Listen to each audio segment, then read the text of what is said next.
తెక్క రేగిద్దా లేదా? కొద్దిగా చెప్పండి. తెక్క రేగిద్దా లేదా? అరే నువ్వు నాకు యజమానివా, నేను నీకు యజమాన్యా అని అడుగుతామా లేదా? అయితే మన యజమాని ప్రేమ కలిగిన వాడు, మన యజమాని ప్రేమ కలిగిన వాడు. ఎందుకు అనంటే ఆయన మనకి ఏది ఇష్టమో, ఏది అవసరమో అది మనకివ్వటానికి ఆయన మన యజమానిగా వచ్చాడు. ఆమేన్, హల్లెలూయా. సరి అయిన సమయంలో ఆయన మనకి ఇస్తాడు ఖచ్చితంగా. దేవునికి స్తోత్రం. మనం ముందుగా ఆయన ప్రజలం, ఆయన స్వాస్థ్యము, ఆయన యొక్క ఆస్తి మనం అనే సంగతి మనం గుర్తుపెట్టుకోవాలి.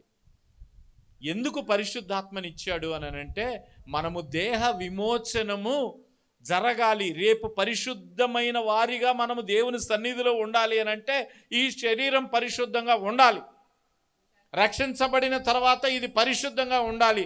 అందుకనే ఇప్పుడు ఎన్ని కార్యాలు జరిగితే మనం పరలోకం వెళ్తాం తెలుసా? మనం పరలోకం వెళ్ళటానికి ఒక పక్క బల్ల, ఒక పక్క పరిశుద్ధాత్మ దేవుడు, ఇద్దరు కలిసి మనల్ని నెడతంటే తప్ప మనం పైకి వెళ్ళటల్లా. హల్లెలూయా చెప్తా. హల్లెలూయా, దేవునికి స్తోత్రం కలుగును గాక. మీరు బాగా అర్థం చేసుకోండి. మనల్ని పైకి పుష్ చేయటానికి, శరీర సంబంధమైన బలహీనత నుంచి మనల్ని విడిపించటానికి మొట్టమొదటగా ఈ లోకములో పాపమును జయించిన క్రీస్తు రక్తాన్ని మనం తీసుకుంటున్నాం. అంటే పునరుత్థానపు బల్లని మనము తీసుకుంటున్నాం. ఈ బల్ల మన జీవితాల్లో ఏం చేస్తుంది? మనలో ఉన్న రోజు రోజు పెరుగుతున్న పాపపు బలాన్ని తగ్గించి దానిని అధమ స్థాయికి తీసుకొని వెళుతుంది. ఎప్పుడైతే మనం ఈ బలను తీసుకున్నామో, ఈ రొట్టెను తీసుకొని ఆయన రక్తాన్ని తాగామో, మనలో ఉన్న పాపపు బలము తగ్గిపోతుంది. పరిశుద్ధాత్మ బలం అనగా పునరుత్థానపు బలం. ఎందుకంటే ఆయన మరణాన్ని జయించి గెలిచిన వాడు గనుక అది మనలో ఇంప్లిమెంట్ అవుతూ మనల్ని జీవములోనికి తీసుకొని వెళుతుంది. ఇప్పుడు దీనితో పాటు పరిశుద్ధాత్మ దేవుడు కూడా మనలోకి వాగ్దానము చేత ముద్రించబడిన ఆత్మ వలె వచ్చారు. డిఫాల్ట్గా ఆయన మనలోనికి వచ్చారు. వచ్చిన ఆయన మన దేహ విమోచనము కొరకు చెప్పనశక్యము కాని మూలుగులతో ఆయనే మన పక్షముగా విజ్ఞాపన. అంటే మన జీవితాల్లోకి పాపం రాకుండా, మన జీవితాల్లోకి మరలా శాపం రాకుండా, మన జీవితాల్లో వ్యర్థత ఏది రాకుండా ఆయన మన కొరకై వేడుకుంటున్నాడు. హల్లెలూయా, హల్లెలూయా. ఆయన మన కొరకై వేడుకుంటున్నారు. ఆమేన్. పరిశుద్ధాత్మ దేవుడు మన జీవితాల్లో లేకపోతే ఏమవుద్దండి? పరిశుద్ధాత్మ దేవుడు మన జీవితాల్లో లేకపోతే ఏమవుతుంది చెప్పండి? మన దేహ విమోచనం కోసం ఆయన మనకి కావాలి. కాబట్టి మీరు అర్థం చేసుకోండి, యేసుక్రీస్తులో మారు మనసు పొందితే ఒకటే అయిపోదు. ఎన్ని ఉండాలి? అసలు ఆయన సంకల్పం ఏంటో మనకి తెలియాలి. ఆయన ఎందుకు రక్షించాడో మనకి తెలియాలి. అందుకనే ఇక్కడ మొట్టమొదటి నుంచి మీరు చూసుకుంటూ రండి. మరలా ఒకటి, తన చిత్త ప్రకారమైన దయా సంకల్పము చొప్పున యేసుక్రీస్తు ద్వారా తనకు కుమారులనుగా స్వీకరించాలి అనుకున్నాడు. అంటే తన పిల్లలనుగా స్వీకరించాలి అని అనుకున్నాడు. నెంబర్ 1. రెండవది, మనము పరిశుద్ధులమును నిర్దోషులమునై ఉండాలి అనుకున్నాడు. నెంబర్ 2. నెంబర్ 3, ఆయన ప్రియుని వలన మనకు విమోచనము అనగా రక్తము కార్చటము ద్వారా పాపక్షమాపణ చెయ్యాలి అని అనుకున్నాడు. నెంబర్ 3. నెంబర్ 4, క్రీస్తునందు తన మహిమకు కీర్తి కలగాలి అని అనుకున్నాడు. నెంబర్ 5. నెంబర్ 6, ఆయన మనలందరినీ తన స్వాస్థ్యముగా ఏర్పాటు చేసుకున్నాడు. నెంబర్ 7, వాగ్దానము చేయబడిన ఆత్మ చేత. హల్లెలూయా. అందుకనే ఈ పరిశుద్ధాత్మ మనకి సంచకరువుగా ఉన్నాడంట. దేనికి? దేవుని మహిమకు కీర్తి కలుగుటకై ఆయన సంపాదించుకొనిన ప్రజలకు విమోచనము కలుగజేయ నిమిత్తం. అబ్బా, ఈ పరిశుద్ధాత్మని ముద్దు పెట్టుకోవాలని అనిపించటం లేదా మీకు? Thank you holy spirit, thank you, what a wonderful God you are. కుమారుని ముద్దు పెట్టుకొనుడి, లేని ఎడల ఆయన కోపించును అన్నాడు. ఇంకా పరిశుద్ధాత్మని మనం ఎంత గౌరవించాలి.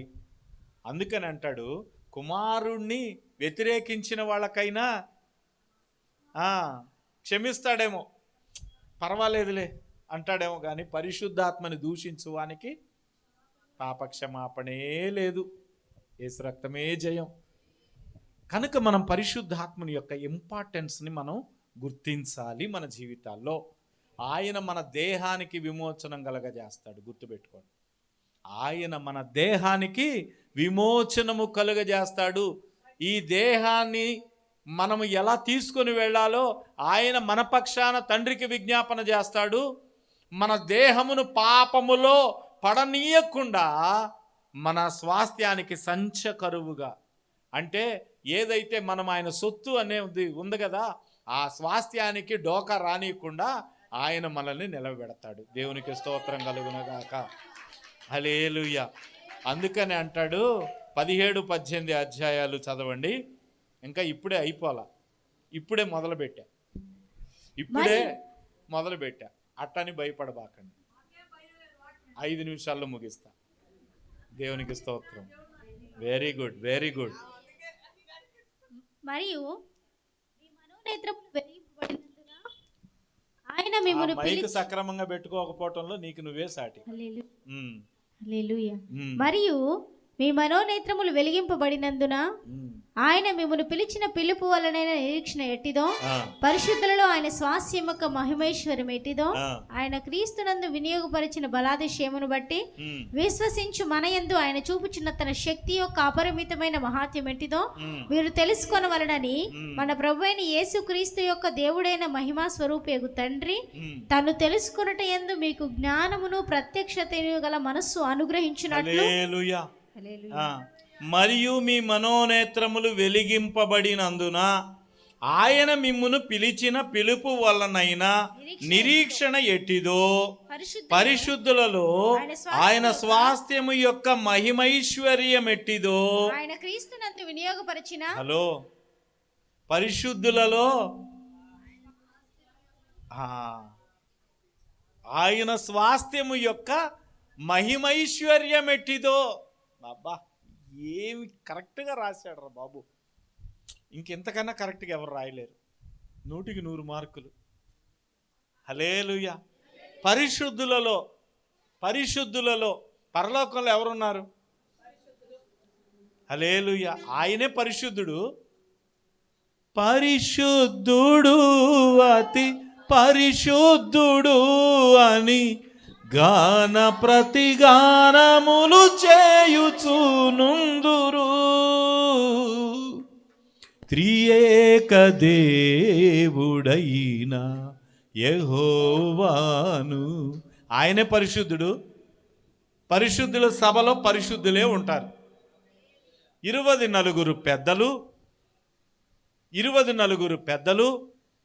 కెరూబులు, సెరాపులు, దేవదూతలు, ఇంకా ఎవరున్నారు? ఎలా పరిశుద్ధులుగా వచ్చారు? వాళ్ళ తలలు తీయబడి రంపములతో కోయబడి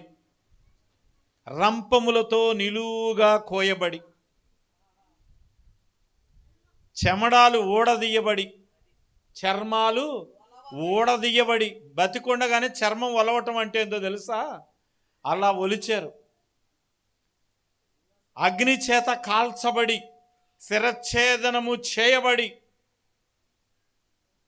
అగ్నిలో వేయబడి, నూనెలో కాల్చబడి, బ్రతికుండగానే ఒంటికి తారు పూసి, నూనె పూసి, ఒక కర్రకు కట్టి నిప్పంటించి ఆ రీతిగా యేసుక్రీస్తు ప్రభువారి కొరకు, తండ్రి అయిన దేవుని కొరకు హతసాక్షులుగా ఎవరైతే మారారో వారందరి ఎదుట వారందరూ దేవుని సముఖంలో ఉన్నారు. వారందరి ఎదుట మనకి దేవుడు ఏమిచ్చాడో అది తెలుసుకోవాలి. హల్లెలూయా. అప్పుడే కదా కిక్కు. హల్లెలూయా. వారందరూ ఉండటం గొప్ప విషయం కాదు. హతసాక్షులు ఉన్నారు, శిరచ్ఛేదనము చేయబడిన వాళ్ళు ఉన్నారు, నూనెతో కాల్చబడిన వారు, తారుతో తగలబెట్టబడిన వారు, నూనెలో కాల్చబడిన వాళ్ళు, చర్మాలు ఊడదీసిన వాళ్ళు, సర్పాల చేత కాటు వేయించి చంపబడిన వాళ్ళు, నక్కలు కుక్కలు పీక్కు తిని బల్యాలతో పొడవబడి, ఇటువంటి వాళ్ళందరూ కూడా ఇంత త్యాగం చేసి పోతేనంట వాళ్ళందరూ దేవుని సముఖములో నుండగా విశ్వసించిన నీకు హల్లెలూయా ఏమిస్తాడో తెలుసా? ప్రకటన గ్రంథం 3వ అధ్యాయము చివరి 4-5 వచనాలు చదవండి. ప్రకటన గ్రంథం 3వ అధ్యాయం చివరి 2-3 వచనాలు, 3-4 వచనాలు. ఇదిగో నేను తలుపు యొద్ద నిల్చుండి తట్టుచున్నాను. ఎవడైనా నా స్వరము విని తలుపు తీసి నేను అతని యొద్దకు వచ్చి అతనితో నేనును నాతో కూడా అతడును భోజనము చేయుదుము. హల్లెలూయా. నేను జయించి నా తండ్రితో కూడా ఆయన సింహాసనమునందు కూర్చుండి ఉన్న ప్రకారము జయించు వారిని నాతో కూడా నా సింహాసనమునందు కూర్చుండనిచ్చేదను. హల్లెలూయా. ఇదిరా అబ్బాయిలు, మీకు రేపు లభించబోయేది నా యేసులో ఇది. కొట్టు చప్పట్లు గట్టిగా, సత్తు చప్పట్లు కాదు, కొట్టు గట్టిగా. దేవునికి స్తోత్రం కలుగును గాక.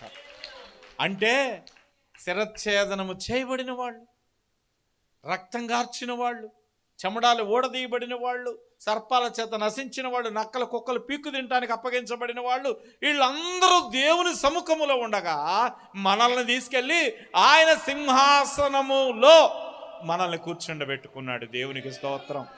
అందుకని అంటాడు, అరే నాయనా, నిన్ను ఏర్పాటు చేసుకున్న ప్రణాళిక సామాన్యమైంది కాదు. హల్లెలూయా. నిన్ను రక్షించిన రక్షణ సామాన్యమైంది కానే కాదు. మీ మనోనేత్రములు వెలిగింపబడాలి. ఎందుకు అనంటే ఆయన తన పరిశుద్ధుల ఎదుట తన స్వాస్థ్యము కొరకైన మహదైశ్వర్యాన్ని ఎలా పెట్టాడో అది తెలుసుకో. తన స్వాస్థ్యం కోసం అంటే ఎందుకు పెట్టాడు అనంటే యేసుక్రీస్తు వారు సంపాదించుకున్నది ఏదైనా ఆస్తి ఉందంటే అది మనమే. Thank you Jesus. ఎందుకనంటే మనకి యేసయ్య ఉన్నాడు. హల్లెలూయా. మనకి యేసయ్య ఉన్నాడు. హల్లెలూయా. మనల్ని రక్తం కార్చి ప్రాణం పెట్టి ముందుగా సంపాదించుకున్నాడు. హల్లెలూయా. అందుకనే ఆయన పరలోకంలో మనల్ని గొప్ప చేస్తాడు. Thank you Jesus. ఆయన మనల్ని సంపాదించుకున్నాడు కనుక, అరే అబ్బాయిలు, నా ఆస్తి ఇది చూడండి అని చెప్పి తన మహదైశ్వర్యాన్ని తన పరిశుద్ధుల సభలో బయట పెడతాడు. అది మీ మనోనేత్రాలు వెలిగింపబడితే, ఎంత చక్కని వర్డ్ వాడాడు, మీ మనోనేత్రాలు వెలిగింపబడితే అది చూస్తారు. ఆమేన్. హల్లెలూయా. ఆయన క్రీస్తునందు వినియోగపరచిన బలాతిశయమును బట్టి విశ్వసించు మన యందు ఆయన చూపుచున్న తన శక్తి యొక్క అపరిమితమైన మహాత్యమెట్టిదో. హల్లెలూయా. మన ప్రభు అయిన యేసుక్రీస్తు దేవుడైన మహిమ స్వరూపియగు తండ్రి తన్ను తెలుసుకొనుట యందు మీకు జ్ఞానమును ప్రత్యక్షతయును గల మనస్సు అనుగ్రహించునట్లు. మీకు ఇదంతా అర్థం కావాలంటే నేను మీకోసం ప్రార్థన చేయాలా అంటాడు. మీకు ప్రత్యక్షత కలిగిన మనస్సు రావాలి అని అంటే, మీకు జ్ఞానం రావాలి అని అంటే నేను ప్రార్థన చేయాలి. అప్పుడే మీరు ఆయన మహదైశ్వర్యాన్ని తెలుసుకుంటారు, ఆయన అపరిమితమైన మహాత్యాన్ని మీరు తెలుసుకుంటారు. ఆమేన్, హల్లెలూయా. ఏదైనా తెలిస్తే, మన కోసం ఏదైతే పరలోకంలో దాచబడి ఉన్నదో అది తెలుసుకుంటే కదా మనకు సంతోషం. హల్లెలూయా, హల్లెలూయా. మన కొరకు దేవుడు ఏం చేశాడో తెలుసుకుంటే కదా మనకి ఆయన మీద ప్రేమ పెరిగేది. హల్లెలూయా. అందుకనే నేను అడిగాను, ప్రభువా నేనేం చెయ్యాలి అని అంటే దేవుడు చెప్పాడు, నీ స్ట్రెంగ్త్ ఏదైతే ఉందో, నీ బలం ఏదైతే ఉందో దానిని ప్రకటించు అంటున్నాడు. అందుకనే నా బలాన్ని నేను మీకు ప్రకటిస్తున్నాను. నేను వాక్యములో ఏది కలపలేదు, ఏది తీసేయలేదు. ఆమేన్, హల్లెలూయా, హల్లెలూయా, హల్లెలూయా. దేవునికి స్తోత్రం కలుగును గాక. ప్రియ దేవుని సంఘమా, ప్రియ దేవుని బిడ్డలారా, మీకోసం హతసాక్షులకు లేనటువంటి సింహాసనము నీ కొరకు, నా కొరకు ఉన్నది.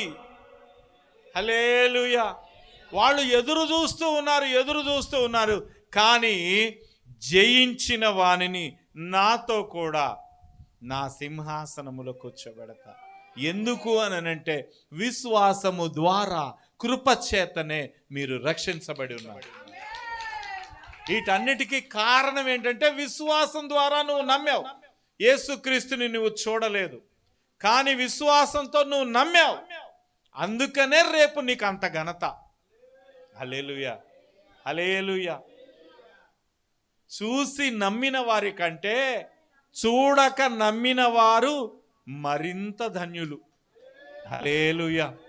అంటే మనం చూడకుండా నమ్మాం, మనం విశ్వసించాం కాబట్టి రేపు మనం పరలోక రాజ్యములో ఆయనతో కూడా కూర్చుండబెట్టబోతున్నాడు. అంతేకాదు, మనము ఆయన స్వాస్థ్యంగా ఈ లోకంలో మనల్ని ఏర్పాటు చేసుకున్నాడు. ఈరోజు మనం గుర్తించాల్సిన అంశం ఇదే. ఈరోజు మన ప్రసంగానికి అంతా కూడా మూలపాఠం ఏంటి అని అంటే స్వాస్థ్యము. స్వాస్థ్యము.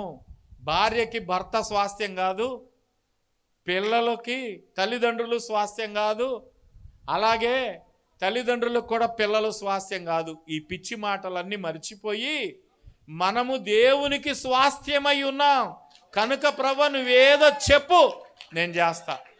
ఆమేన్. నువ్వు చెప్పు ప్రభువా, నేను చేస్తాను, ఎందుకంటే నీ దాసుడును. హల్లెలూయా. అప్పుడు దేవుడు అత్యద్భుతమైన కృప మనకు అనుగ్రహిస్తారు. ఆమేన్, ఆమేన్. ఎందుకు అనంటే ఆయన ఒక జగత్తు పునాది వేయబడక మునిపే ఒక ప్రణాళిక రచించారు అన్యజనులమైన మన కొరకు. ఏమిటి అనంటే యేసుక్రీస్తు ద్వారా కుమారులునుగా స్వీకరించాలి అనేది నెంబర్ 1 పాయింట్. నెంబర్ 2 పాయింట్, మనం పరిశుద్ధులుగా నిర్దోషులుగా చేయబడాలి. అంటే ఆయన సన్నిధిలోకి వెళ్ళబోతున్న మనము పాప శాపాలతో కాదు, కానీ మనము పరిశుద్ధులుగా నిర్దోషులుగా వెళ్ళాలనేది ఆయన ఉద్దేశం, ఆయన చిత్తము. నెంబర్ 3, ఆయన తన ప్రియుని ద్వారా, ప్రియ కుమారుడి ద్వారా రక్తము వలన మనకు విమోచనము కలుగ చేయాలి అనేది కూడా ఆయన సంకల్పం. ఇక్కడ మీరు ఇంకొక మాట చూడండి, ఇశ్రాయేలు ప్రజలకి ధర్మశాస్త్రము ద్వారా విమోచనము కలుగ చేయాలనేది ఆయన యొక్క చిత్తం. సున్నతి అనే గుర్తు ద్వారా, ధర్మశాస్త్రము ద్వారా ఆ యొక్క ప్రజలని తనకు దగ్గర చేసుకోవాలనేది అప్పుడు సంకల్పం. కానీ ఇప్పుడు సంకల్పం ఏంటంటే తన ప్రియుని రక్తము వలన మనకు విమోచనం కలుగజేయాలనేది ఆయన యొక్క సంకల్పం. హల్లెలూయా. ఇప్పుడు సంకల్పం ఏంటి అని అంటే బాగా అర్థం చేసుకోండి. ఇప్పుడు సంకల్పం ఏంటంటే యేసుక్రీస్తు రక్తము కార్చటం ద్వారా మనల్ని విమోచించాలి అనేది ఆయన సంకల్పం. హల్లెలూయా. అందుకనే ఆయన మానవ శరీరధారిగా ఈ లోకానికి రావలసి వచ్చింది. ఇది తండ్రి సంకల్పం. రక్తం ద్వారానే మనం పరిశుద్ధులం అవ్వాలి, రక్తం ద్వారానే నిర్దోషులం అవ్వాలి. ఇది తండ్రి చిత్తం. నేను చెప్పాను చాలాసార్లు, ఆయన మాట ద్వారా కూడా పాపక్షమాపణ జరిగింది. నీ పాపములు క్షమించబడినవి అన్నాడు. క్షమించబడి ఇంకంతే. అయితే శిష్యులకు కూడా ఇచ్చాడు కదా, మీరు ఎవరి పాపాలైతే నిలిచి ఉండనిస్తారో నిలిచి ఉండనేది, ఎవరి పాపాలైతే క్షమిస్తారో అవి క్షమించబడతాయి అని చెప్పాడు కదా. కానీ ఇక్కడ మనలందరినీ ఎలా ఏర్పాటు చేసుకోవాలి అనుకున్నాడంటే ఆయన రక్తము ద్వారా, మాట ద్వారా కాదు, క్రియల ద్వారా కాదు, కేవలము రక్తము ద్వారా. ఆ రోజు ఇశ్రాయేలు ప్రజల్ని ధర్మశాస్త్రము ద్వారా తనకు సమీపంగా చేసుకోవాలనుకున్నాడు.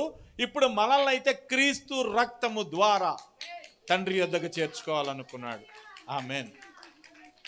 తర్వాత మనము తన మహిమకి కీర్తి కలుగ చేయాలి. మనమే ముందుగా, అంటే ఎవరు కూడా యుగ యుగాల నుంచి తరతరాల నుంచి అనేక మంది పరిశుద్ధులు ఉన్నా మనమే తన మహిమకి కీర్తి కలుగ చేయాలి అనే ఉద్దేశం కలిగిన వాడై ఆయన మనల్ని స్వాస్థ్యంగా నిర్ణయించాడు. మనల్ని స్వాస్థ్యముగా నిర్ణయించుకొని క్రీస్తు ద్వారా మనల్ని తన స్వాస్థ్యముగా నిలబెట్టుకున్నాడు. దేవునికి స్తోత్రం కలుగునుగాక. అంతేకాదు, ఇక్కడ తన స్వాస్థ్యముగా చేసుకున్న మన కొరకు మనం నశించకుండా మన దేహ విమోచనము కోసం అపవాది ఏం చేస్తుందనంటే, మదనపల్లి రాజశేఖర్ గారు చెప్పినట్టుగా ఎంత పరిశుద్ధుడైన తోకతో లాగిద్దంట. తోకతో లాగితే నక్షత్రాలన్నీ కూడా రాలిపోయినాయి. ఎంతో గొప్ప దైవజనులు, ఎంతో గొప్ప దైవజనులు డబ్బు ఆశలో పడి, లేకపోతే లోకాశల్లో పడి 3వ వంతు నశించిపోతున్నారు. 3వ వంతు నశించిపోతున్నారు. తోకతో కొడతాడు అపవాదిగాడు, వాడు లాగుతాడు. అందుకనే వాడి ఉరిలో మనము చిక్కకుందుముగాక. హల్లెలూయా. అందుకనే పరిశుద్ధాత్మని మనలో నుండి పోగొట్టుకోకూడదు. ఒకసారి పరిశుద్ధాత్మని పోగొట్టుకున్నందుకే దావీదు పరుపు తేలిపోయేంతగా ఏడ్చాడు. దేవా, నీ యొక్క ఆత్మని నా యొద్ద నుండి తీసివేయవద్దు, నీ పరిశుద్ధాత్మని నాలో నుండి తీసివేయవద్దు. కనుక పరిశుద్ధాత్మ చాలా సున్నితమైన వాడు. నేను పాపం చేస్తాను అనే ఆలోచన ఉన్నా, నేను పాపం చేసి మళ్ళా దేవుడి దగ్గర క్షమాపణ పొందుకుంటాను అనే ఆలోచన ఉన్నా నీలో పరిశుద్ధాత్మ ఉండడు. పాపం చేద్దామనే ఆలోచన ఎప్పుడైతే నీకు వచ్చిందో అప్పుడే వెళ్ళిపోతాడు. పో, నువ్వు చేసుకో.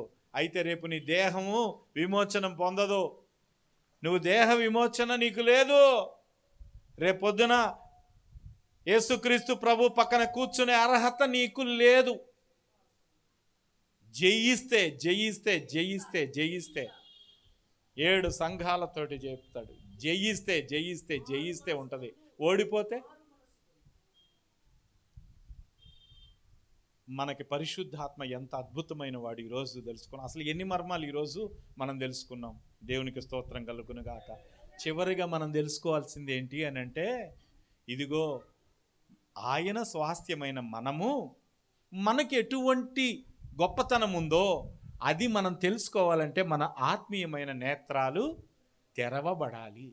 మీ మనోనేత్రము వెలిగింపబడాలి.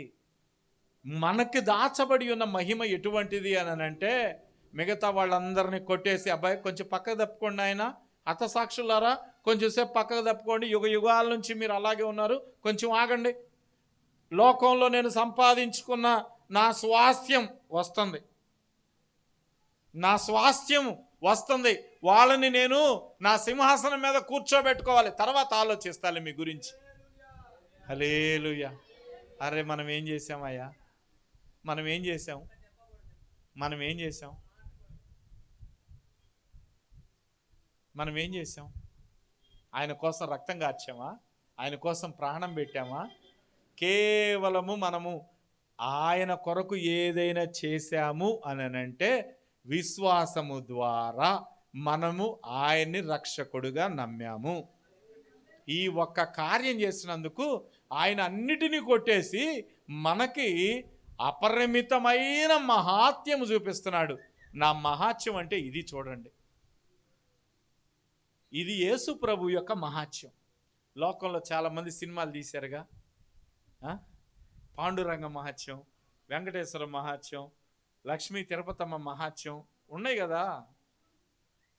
అసలైన యేసుక్రీస్తు యొక్క మహాత్యాన్ని మీరు తెలుసుకోండి. అబద్ధపు మహాత్యాలు ఎందుకు మనకి? అసలైన యేసయ్య మహాత్యం చూపించే దేవుడు. మహాత్యము అనే మాటకి అర్థం చెప్పింది దేవుడు నా యేసయ్య. హల్లెలూయా, కొట్టండి చెప్పండి. అసలైన మహాత్యం ఏదన్నా ఉంటే చూపించిన వాడు ఆయన. అది అందుకనే ఆయన మీ మనోనేత్రాలు ఈరోజు వెలిగించాడు. ఆయన యొక్క అధికారం ఏంటో తెలుసుకొని మనం ముగించుకుందాం. 20వ వచనం చదువు ముగించేద్దాం ఈరోజు. ఇంకా 20, 21, 22 చదివేయండి. ఆ బలాతిశయము చేత క్రీస్తును మృతుల్లో నుండి లేపి సమస్తమైన ఆధిపత్యము కంటేను అధికారము కంటేను శక్తి కంటేను ప్రభుత్వము కంటేను యుగమునందు మాత్రమే కాక రాబోవు యుగమునందును పేరు పొందిన ప్రతి నామము కంటేను ఎంతో హెచ్చుగా ఆయనను తన కుడి పార్శ్వమున కూర్చుండబెట్టుకొని ఉన్నాడు. మరియు సమస్తమును ఆయన పాదముల క్రింద ఉంచి సమస్తము పైన ఆయనను సంఘమునకు శిరస్సుగా నియమించెను. ఆ సంఘము ఆయన శరీరము. హల్లెలూయా. ఆ సంఘము ఆయన యొక్క శరీరము. సమస్తమును పూర్తిగా నింపుచున్న సంపూర్ణత అయి ఉన్నది. హల్లెలూయా. సమస్తము నింపుచున్న వాని సంపూర్ణత అయి ఉన్నది. హల్లెలూయా. ఈ ఒక్క మాట చెప్పి నేను ముగిస్తాను. ఎందుకు ఇవన్నీ చెప్పాడు మరలా పౌలు గారు అని అంటే, ఇప్పుడు అధికారం ఉంది, రేపు ఉంటుందో లేదో. ఇప్పటికీ యేసయ్యే రారాజు, రేపు ఆయనకు అధికారం ఉంటుందో ఇంకొక ఆయన వస్తాడో అని మీరు ఆలోచించాల్సిన పనే లేదు. ఆయన ఇప్పుడు ఎప్పుడు ఎల్లప్పుడూ ఆయనే రాజు, రారాజు, మహారాజు. హల్లెలూయా. ఆయన పాదాల క్రిందే అధికారం అంతా ఉంది తప్ప ఆయనకు పైగా ఎవరికి ఇక అధికారము లేదు లేదు లేదు. అంటే నువ్వు విశ్వసించిన వాడు అధికారము కలిగిన వాడు. నువ్వు విశ్వసించిన వాడు అధికారము కలిగిన వాడు. నువ్వు విశ్వసించిన వాడు తరతరాలలో యుగయుగాలలో గొప్పవాడు. నువ్వు విశ్వసించిన వాడు నిన్న నేడు నిరంతరము ఏకరీతిగా ఉన్నవాడు. ఆయనలో నీ గుర్తింపు ఏంటంటే సంఘము ఆయన యొక్క శరీరము. ఆయన ఎలా గుర్తించాడు మనల్ని అంటే, ఆయన శిరస్సుగా మనకుండి మనల్ని ఆయన శరీరముగా మార్చాడు. అక్కడ మనల్ని ఎలా గుర్తిస్తున్నాడంటే, ప్రతి ఒక్కళ్ళు కూడా వాళ్ళ యొక్క శరీరం అంటే వాళ్ళకి ఇష్టమా కాదా చెప్పండి. మీలో పొద్దున్నే లేవగానే అద్దం చూసుకోకుండా ఉండేవాడు ఎవడన్నా ఉన్నాడా? చెయ్యొద్దండి నాకు. నువ్వు చూసుకోవట్లేదురా నీ ముఖం? దేవునికి స్తోత్రం, నువ్వు చాలా మంచివాడివిరా బిడ్డ, దేవునికి స్తోత్రం. అద్దం చూసుకోవా నువ్వు అసలు? వెరీ గుడ్, దేవునికి స్తోత్రం కలుగును గాక. ఎందుకంటే మన శరీరం ఎలా ఉందో మనం రోజుకి 36 సార్లు చూసుకుంటాం. తన శరీరాన్ని ప్రేమించని వాడెవడు చెప్పండి? ఎండలోకి వెళ్తే చెమట్లు గారుతున్నాయి అని అమ్మో ఈ చెమట్లు ఎక్కడ భరిస్తామని నీడకొస్తాం. ఎందుకు? మన శరీరానికి బాధ పెట్టడం మనకి ఇష్టం ఉండదు. ఏసీలు కొంటాం, కూలర్లు కొంటాం, రకరకాలైనవి కొంటాం కదా. లోక సంబంధులమైన మనమే మన శరీరం గురించి ఎంత కేర్ తీసుకుంటే, ఆయన శరీరమై ఉన్న మన గురించి ఆయన మరింత ఎక్కువగా శ్రద్ధ తీసుకుంటాడా లేదా? ఎందుకంటే ఆయన తల. హల్లెలూయా. తలలో నుంచే శక్తి అంతా బాడీకి స్ప్రెడ్ అవుతుంది కనుక శరీరాన్ని ఎలా మహిమకరంగా ఉంచుకోవాలో మన దేవుడికి తెలుసు. కనుక ఈ 1వ అధ్యాయం అంతా కూడా ఎఫెసీలకు రాసిన పత్రికలో ఈ యొక్క మర్మాలన్నీ నేను మీ ముందుకు తీసుకొని వచ్చాను. ఇక మీ మనోనేత్రాలు వెలిగింపబడతాయో ఇక మూసుకుంటాయో నాకైతే తెలియదు. దేవుని సన్నిధిలో నేనైతే ఈ 1వ అధ్యాయం గురించి చేతులు కడుక్కుంటున్నా. ఆమేన్, హల్లెలూయా. దేవుడు ఎటువంటిదైనా రేపు పరలోక రాజ్యములో పోయి మీరు నింద మోపితే ఆ నింద నా మీద లేకుండును గాక. మీకు రావాల్సిన మహిమ ఎలా ఉంటుందో చెప్పా. దేవుని సంకల్పం మీ మీద ఎటువంటిదో చెప్పాను. దేవుడు తన ప్రియ కుమారులనుగా ప్రియ కుమార్తెలనుగా మిమ్మల్ని స్వీకరించటానికి జగత్తు పునాది వేయబడక మునుపే ఆయన క్రీస్తులో ప్రేమతో మిమ్మల్ని ఏర్పాటు చేసుకున్నాడు. కనుక ఇది పౌలు గారికి అనుగ్రహించబడిన ప్రత్యక్షత. కనుక ఆ ప్రత్యక్షతని నేను మీ ముందుకు తీసుకొని వచ్చాను, మీ మధ్యకి తీసుకొని వచ్చాను. కాగా మీరందరూ ఆయన శరీరము, క్రీస్తు యొక్క శరీరమై మీరు ఉన్నారు, క్రీస్తు యొక్క స్వాస్థ్యమై ఉన్నారు, క్రీస్తు యొక్క కుమారులుగా మీరున్నారు. రేపు పరలోక రాజ్యములో ఏదైనా క్రీస్తుకు మహిమ తెచ్చేది ఏదైనా ఉంది అని అంటే మనమే. ఎందుకనంటే ఏం సాధించావురా అబ్బాయి జీవితంలో, నువ్వు ఏం సాధించావురా అనంటే నేను 1 కోటి రూపాయలు ఆస్తి సంపాదించానని చెబుతాం, లేకపోతే ఒక ఇల్లు సంపాదించా, ఒక పొలం సంపాదించా, లేకపోతే ఒక స్థలం సంపాదించానని చెబుతాం. యేసుక్రీస్తును చూసిన వాళ్ళందరూ భూలోకంలో ఈయన రక్తం ఇచ్చి సంపాదించుకున్నది ఏది అని అంటే అది మనమే. అంటే మన ద్వారా మన యేసయ్యకు గుర్తింపు. హల్లెలూయా. కనుక మనము ఈరోజు ఎన్ని విషయాలు నేర్చుకున్నాం. మనం ఆయన స్వాస్థ్యము, ఆయన కుమారుళ్ళం, పరలోకములో మనకున్న గుర్తింపు, ఇవన్నీ మనం తెలుసుకున్నాం. గనుక మన మనోనేత్రములు వెలిగింపబడినందున క్రీస్తులో మహిమ నుండి అధిక మహిమకి మనం వెళదాము. మన దేహముల యొక్క విమోచనము కొరకు మనం కనిపెడుతూ అసభ్యమైన అశ్లీలమైన కార్యాలు ఏవి చేయకుండా, మన నోటి వెంట అపవిత్రమైనవి ఏవి రాకుండా మనల్ని మనం కట్టడి చేసుకుందాం. అటువంటి శక్తి పరిశుద్ధాత్మ దేవుడు మనకు అనుగ్రహిస్తున్నాడు. గనక మనము సదాకాలము ఆయనకు లోబడి నమ్మకంగా వినయంగా జీవిద్దాం. దేవుడు మిమ్మల్ని ఆశీర్వదించి దీవించునుగాక. ప్రార్థన చేద్దాం. ఒక 2 నిమిషాలు చెప్పబడిన విషయాలన్నిటిని బట్టి దేన్ని మర్చిపోకుండా దేవుడు మనకి ఎటువంటి మహిమ ఇచ్చాడో దానిని బట్టి కృతజ్ఞతాస్తుతులు చెల్లిద్దాం.